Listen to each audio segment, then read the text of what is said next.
Hey guys, how's it going? Today, I'm going to be featuring the Jutland, the new Tier 8 British destroyer that you can now research and purchase in the tech tree. Now, the Jutland is definitely an upgrade to the Lightning, mainly in the fact that it has more HP, and now you have access to a repair party.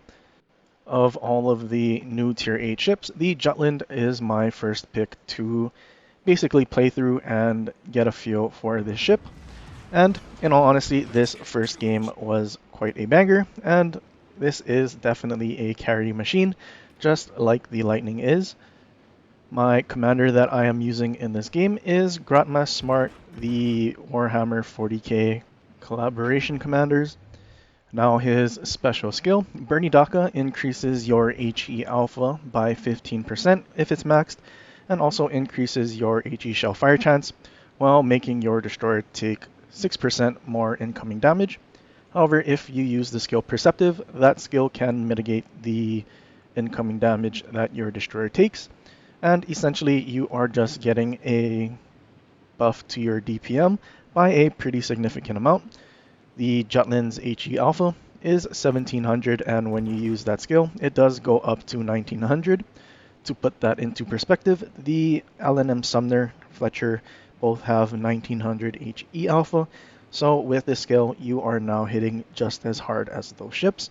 However, your DPM with your main battery reload isn't quite there, but it's still definitely good enough, considering that you also have access to short burst smokes and the personal British sonar.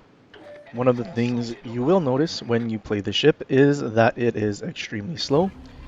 With GROTMAZ Smart in that second row, you actually have access to, I believe it's called flank speed, where your ship goes 7% faster and you lose about 3% rudder. With this build, I am using that skill to increase my ship speed, so you could see that my detection was 5.6 kilometers, which honestly isn't that great, and you'll see quite a bit in this game that I am simply outspotted by a lot of the other stealthy destroyers like the Shimakaze you just saw there. Now, this British sonar is definitely very good because you are able to spot torpedoes far enough away that it gives you enough time in a destroyer to maneuver and get out of the way. Now, you do need to be very careful in trying to utilize the smoke and sonar combo because your detection is so far. Trying to smoke up and make use of that sonar in order to hunt down destroyers is going to be a lot more difficult than you think. Now, as I try to get some torpedoes off on this Minotaur, the enemy Kronstadt does actually radar, and well, all we can do now is just stay angled away to the Minotaur so that his AP ricochets off of our hull. As we sail away, the short Russian sonar does run out, and our torpedoes are actually going to hit this Minotaur because he decided to stop and smoke up. We are going to land a torpedo, and we do cause a flood. It is still causing damage to his ship, so it is a permanent flood. I start opening up on him, trying to set a fire, but I also am trying to get him to shoot and hopefully have one of our friendly ships actually spot him. Unfortunately, I smoke up a bit early and he doesn't actually shoot, and really now he's just going to stay unspotted and sail away behind the island. He is still flooding, so I guess this flood is permanent and is going to go for the full duration of his damage control until he gets it back. I reverse out of my smoke to try and spot that Minotaur, and unfortunately I do spot him a little too late, and I do get spotted by that enemy Shimakaze, so I know he is actually extremely close, and with my smoke screen running out, there's no reason to stay.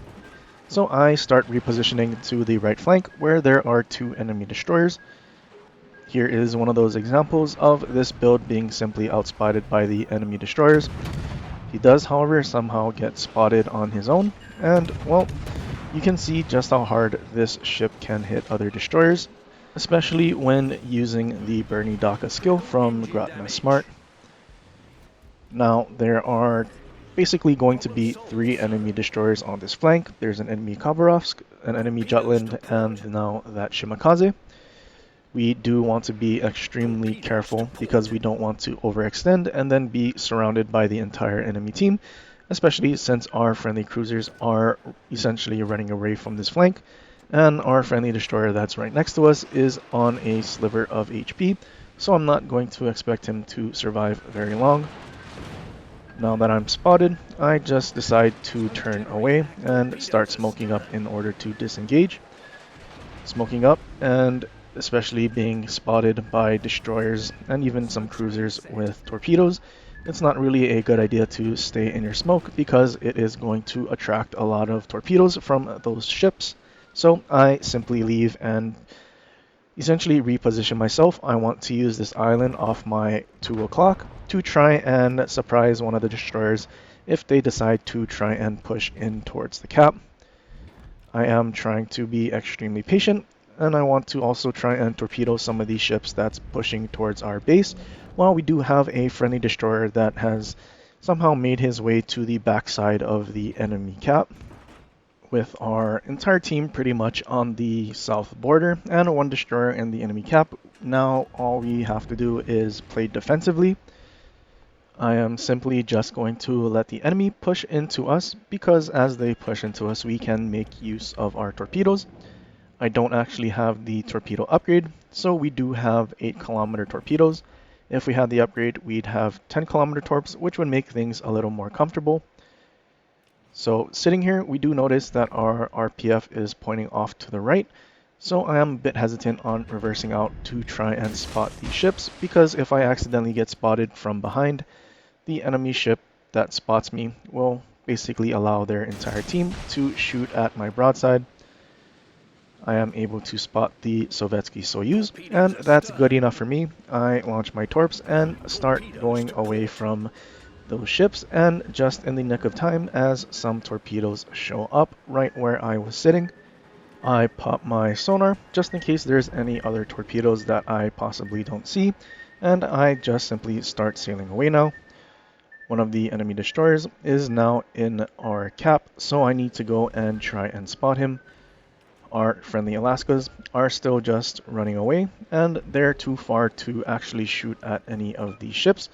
So unfortunately, we aren't going to get a whole lot of help from them. As I push towards our cap, something I do notice is that my RPF is now behind me. So this destroyer that's in the cap is actually on the far side, or this destroyer that's behind me is just so close that I might actually get spotted. With our team simply just running away, this enemy Sovietsky Soyuz is free to just simply keep charging in. We do still have quite a bit of time before our torpedoes are off of cooldown and reloaded, so we aren't going to really be able to slow him down. All I really want to do is try and find this destroyer that's in our cap. I'm approaching the middle, and the RPF is actually still pointing behind me. So the destroyer that is in the cap is actually on the edge on the right side, and he actually does leave. I start smoking up and start opening up on this Soyuz so I can set him on fire. I use my smoke so that I am able to keep shooting at him and even have my torpedoes reload before my smoke runs out. With this Soyuz pushing in, bow in, I can actually switch to the tube by tube for my torpedoes to increase my chances of landing more than one torpedo per salvo. This Soyuz is starting to turn, so I do try to launch most of these torpedoes to the left side of the prediction line, just in case he keeps on turning and I can still land torpedoes. I actually get spotted by sonar because this enemy Jutland is trying to rush me down. While I am spotted, I also actually spot the enemy Shimakaze in front of me, and well, we are in a bit of a situation here with an enemy Jutland, Soyuz, and Shimakaze surrounding us. We do land a couple of torps on the Soyuz, and we know he did damage con a fire from our teammates, so this flood will keep going. Now we do focus our attention on the Shimakaze, who is trying to run away. I do smoke up, trying to go undetected from the Soyuz while I chase this Shimakaze, who is also smoking up. But fortunately, the flood does kill off the Soyuz. Our sonar is actually about to run out. We have 1 second left, and as we shoot just before he goes unspotted, we are actually able to kill off the Shimakaze. I don't know about you, but that was kind of exciting, being surrounded by that many ships and somehow surviving it all. Definitely, my brain was firing on all cylinders, and it definitely felt good to kill off all of those ships. And now there are 3 enemy ships remaining basically in their spawn. Right now is the situation on why I enjoy flank speed instead of using look at me now. If I didn't have flank speed, I wouldn't be able to get a top speed of 37.5 knots, and I would actually be maxing out at 35 knots, including using that flag. I am contemplating on using Swirsky instead of Sims as my second inspiration. I currently have Sims and Bay, a typical destroyer build, but if I were to use Swirsky instead of Sims, I might actually be able to have a slightly better detection, a little closer to a normal destroyer's detection, and probably make things a lot easier, although you won't have as much HP and you lose out from the bonus that Sims gets. It is a trade-off, although going extremely slow in a destroyer just isn't really going to cut it, at least not for me. I know I do enjoy the Akizuki, and that ship only goes at, 34.5 with the flag, but I do know that it has an engine boost to increase its speed, and well, the Jutland does not, so being stuck at 35 knots is a bit difficult to play with. So that's why I decided to use flank speed instead of look at me now. Anyway, pushing back in, there's an enemy Alsace still alive. Someone else has essentially grinded a line and had enough credits like I did, and probably many others, and they are playing their first game in their new tier 8s. Unfortunately for him, his team was not doing very well, and he does go down. Now there is just a Minotaur and an enemy Khabarovsk that was spotted on the left side of the map. With the amount of time remaining and the fact that we are still relatively slow in the ship, we probably aren't going to be able to find him. I do want to try and ambush this Minotaur and see if I can put a bunch of AP into his citadel. If I simply stay bow in, I might actually be able to do so.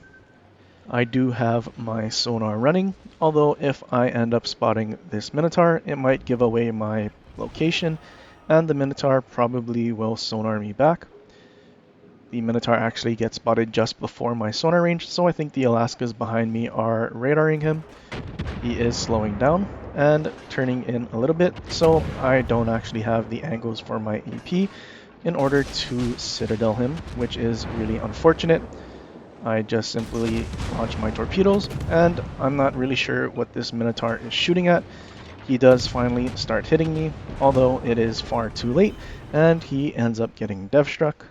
With the Minotaur dead and the enemy Cobb being the only ship left, the only thing I can do is try to sail to the other side of the map. I'm just going to fast forward it here because, well, it does take the entire time to get over there, and we don't actually get to shoot at the Cobb. He, for some reason, just sits behind the island and ends up getting torpedoed by the Prince Ruprecht. My first game in the Jutland, definitely a very good one, 3700 base XP. The next highest person is at 1600. Well, 1700 if you round up.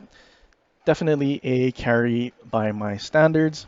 Not really sure what our whole team was doing.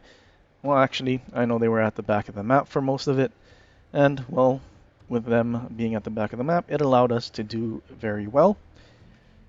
Going into my build, like I mentioned before, I am using GROTMAZ Smart as my commander, and I do think he is the best British destroyer commander because of his unique skill Burning Daka. I do use the torpedo acceleration skill because the AA isn't actually that good, and well, we use unstoppable, so quick fix is irrelevant. Second row, I am using flank speed instead of look at me now. Perceptive, just so I can mitigate the negative of the Burning Daka skill, which you can see is a 4.5% increase of incoming damage, although we do get a bunch of HE buffs. My inspirations again were Sims and Bay. I am considering using Swirsky as my other inspiration instead of Sims, And as you can see, well, it's bugged. It's not actually 2100 HE alpha. It's actually supposed to be a lot closer to 1900. And that's one of the reasons why I think GROTMAZ Smart is one of the best commanders for the British destroyers. Anyway, that's it for this video. I hope you guys enjoyed. If you did, leave a like and subscribe for more, or leave a comment down below for any other ships you want to see in the future, including the new Tier 8 ships. But until next time, aloha.